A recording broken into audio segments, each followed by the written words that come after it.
नमस्कार, आप देख रहे हैं द खटक और मैं ममता आप सभी के साथ। समरावता थप्पड़ कांड जिससे आप वाकिफ तो होंगे ही। अब इसके लिए राष्ट्रीय अनुसूचित जनजाति आयोग ने एक 23 पन्नों की रिपोर्ट है वो राज्य सरकार को 2 अप्रैल को सौंपी है। इस रिपोर्ट में राष्ट्रीय जो अनुसूचित जनजाति आयोग है उन्होंने क्या कुछ जो है पूरा लिखा है। उनके अनुसार इस पूरी रिपोर्ट में उन्होंने जो वहाँ पर समरावता थप्पड़ कांड के समय जो पूरे एरिया मजिस्ट्रेट और मालपुरा के उपखंड अधिकारी अमित चौधरी थे उन पर आरोप लगाए हैं।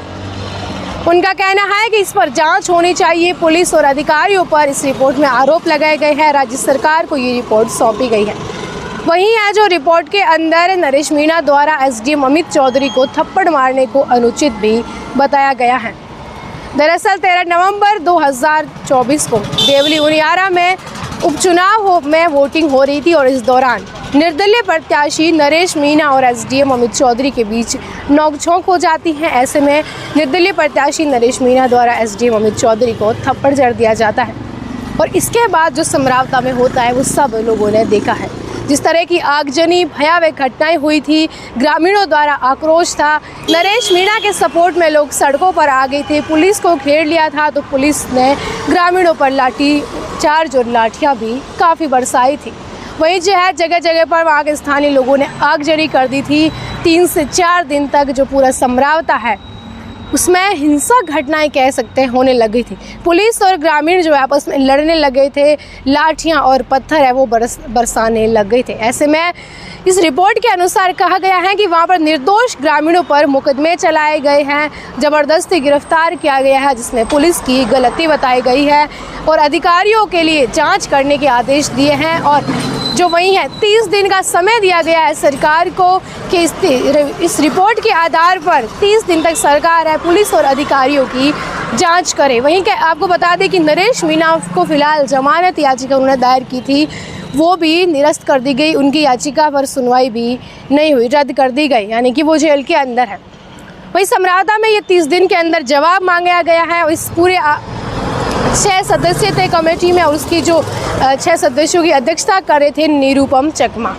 इसके बाद उन्होंने सरकार के जो मुख्य सचिव है सुधांशु पंत उनको ये रिपोर्ट दी है, डीजीपी उत्कल रंजन साहू को और जो जनजातीय क्षेत्र विकास विभाग के सचिव है उनको भी ये जो रिपोर्ट है वो दी गई है। और इस रिपोर्ट के अंदर 30 दिन का जवाब मांगा गया है। वहीं जो है एसडीएम पर आरोप लगाए गए हैं। उनका कहना था कि जहां नरेश मीणा ने उनको थप्पड़ मारा है वो अनुचित है, लेकिन एसडीएम पर जबरन वोटिंग करवाने के आरोप है वो भी इस रिपोर्ट के अंदर लिखे गए हैं। देखने वाली बात ये होगी कि 30 दिन के भीतर राज्य सरकार के पास जब ये रिपोर्ट गई है तो क्या कुछ जवाब जो है इस कमेटी को मिलने वाला है। और नरेश मीणा की रिहाई जो है फिलहाल हुई नहीं है, उनकी जमानत याचिका भी रद्द कर दी गई थी। समरावता कांड जब हुआ था तो ये पूरे देश भर में एक चर्चा बन गया था क्योंकि काफ़ी दिन तक सोशल मीडिया पर ट्रेंडिंग में ये मुद्दा भी चला था क्योंकि इस भयावह घटना से सब लोग राजस्थान के वो वाकिफ़ हो गए थे।